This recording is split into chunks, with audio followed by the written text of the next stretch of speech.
ఎప్పుడొచ్చామన్నది కాదు, బుల్లెట్ దిగిందా లేదా అన్నట్టు. ఏల్వడిలకు ఎన్నడచ్చినామనే దానికంటే ఎట్లా చేసినాం, జనాలు ఏ పార్టీ మెచ్చుతాన్రనేది ఇంకింత ఇంపార్టెంటు.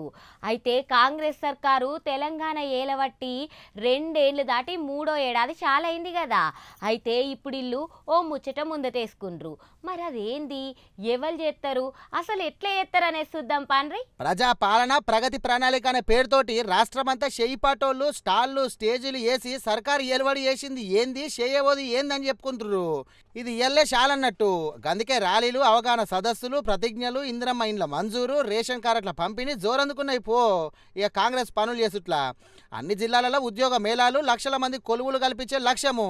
కొన్ని జిల్లాలల్లో మహిళా శక్తి భవనాల ప్రారంభము ఇక మస్తు చాలైంది చేయిపాటి జోర్దార్ ప్రణాళిక. ఈ కార్యక్రమం పాలకవర్గం రాగానే ఈ కార్యక్రమం ఏర్పాటు చేయడం చాలా అవసరము. ఎందుకంటే వార్డులలో సంవత్సరం నుండి దాదాపు పాలకవర్గం లేకపోవడం, అధికారుల భాగస్వామ్యంతో కొంతవరకు కార్యక్రమాలు చేసినప్పటికీ వార్డులలో చెత్త చాలా కూరుకుపోయింది. మేము ఏదైతే పాలకవర్గం వచ్చిన వెంటనే మన పట్టణాన్ని క్లీన్ సిటీ చేయాలనేది ఒక ముఖ్య ఉద్దేశం కూడా పెట్టుకోవడం అనేది జరిగింది. దీనిలో భాగంగానే ఈ కార్యక్రమం 99 రోజుల కార్యక్రమం ప్రణాళిక తీసుకురావడం ప్రభుత్వం చాలా గొప్పగా ఆలోచన చేసి వార్డ్ వైజ్ గా ఎలాంటి సమస్యలు ఉన్నాయి, అది వార్డు క్లీనేషన్ అయితేనేమి, తర్వాత వాటర్ సమస్యలు అయితేనేమి, మన వార్డులో ఉన్న లైట్స్ సంబంధించి అంటే కనీస మౌలిక సదుపాయాలకు సంబంధించి ప్లానింగ్ చేసుకునే ఒక ముఖ్య అవకాశం కల్పించడం అనేది జరిగింది. ఇక మొత్తం 99 దినాలు చేస్తారు ఇట్లా.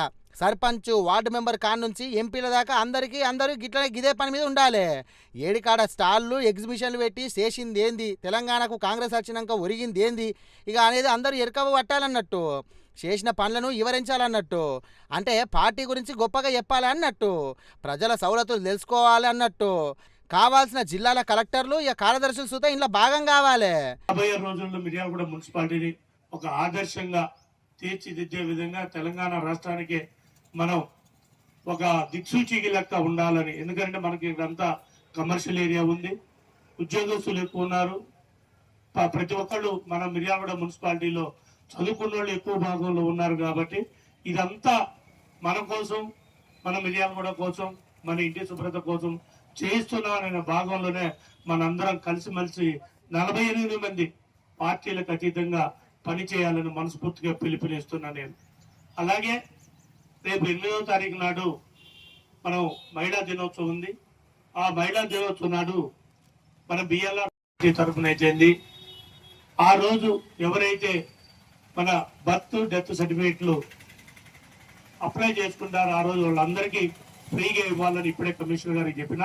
దానికి ఏది ఉన్నా కానీ ఫండ్ మా బిఎల్ఆర్ ఫౌండేషన్ నుంచి ఆ అమౌంట్ మేము మీకు ట్రాన్స్ఫర్ చేసేస్తాం. మేము 2023 డిసెంబర్ 28 నుండి 2024 జనవరి 6 దాకా గతంలోనే చేసిండ్రు ఇట్లా.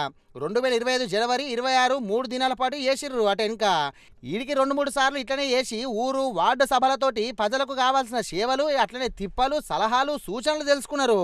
ఇక అట్లనే ఇప్పుడు 3వసారి మరి మొత్తం 10 వారాలు. 1 వారము ఊళ్ళో డెవలపింగు, 2వ వారము ఆరోగ్యము, 3వ వారము అరైవ్ అలెవ్, ఇక 4వ వారము సంక్షేమము, 5వ వారం పిల్లల భద్రత, డ్రగ్స్ అడ్డుకట్ట, ఇక 6వ వారము ఇక రైతు సంక్షేమము, 7వ వారమేమో చదువు, 8వ వారము యువత క్రీడలు, 9వ వారమేమో మహిళా సంక్షేమము, ఇక 10వ వారమేమో పర్యావరణము. మొత్తం ప్రణాళిక అయిపోయింది. ఇక ఏ వారం దేని మీద మాట్లాడాలనో ప్లానింగ్ చేసిర్రు ఆల్రెడీ.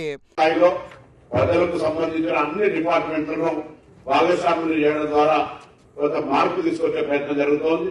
దీనిలో వివిధ రాజకీయ పార్టీల ప్రజాప్రతినిధులు ఉన్నా ఇది క్షేత్రస్థాయి ప్రజలకు సంబంధించిన అంశం కాబట్టి అందరూ కూడా దీనిలో భాగస్వామ్యమై ఈ యొక్క పాత్రను తప్పకుండా ఉండాలని సందర్భంగా అధికారులు కూడా మీ బాధ్యతగా అక్కడ స్థానికంగా ఉండబడేటువంటి ప్రజాప్రతినిధులను, మిగతా డిపార్ట్మెంట్ అధికారులు అందరూ కూడా కలుపుకొని ఈ కార్యక్రమాన్ని దిగ్విజయంగా విజయవంతంగా తీసుకుపోయేటువంటి కార్యాచరణ ఉండాలని కోరుతూ ఆయా సంబంధిత శాఖలతోటి వాళ్ళ యొక్క ప్రణాళికలను ఏ విధంగా ముందుకు తీసుకుపోతారో తదుపరి కార్యాచరణ నడపాల్సింది జిల్లా కలెక్టర్ అని కోరుతాను. ఇక మసాబ్ ట్యాంక్లో ఉన్న చాచా నెహ్రూ పార్క్లో అభివృద్ధి పనులు చాలు చేసిండు ఆల్రెడీ పొన్నం ప్రభాకర్ సారు.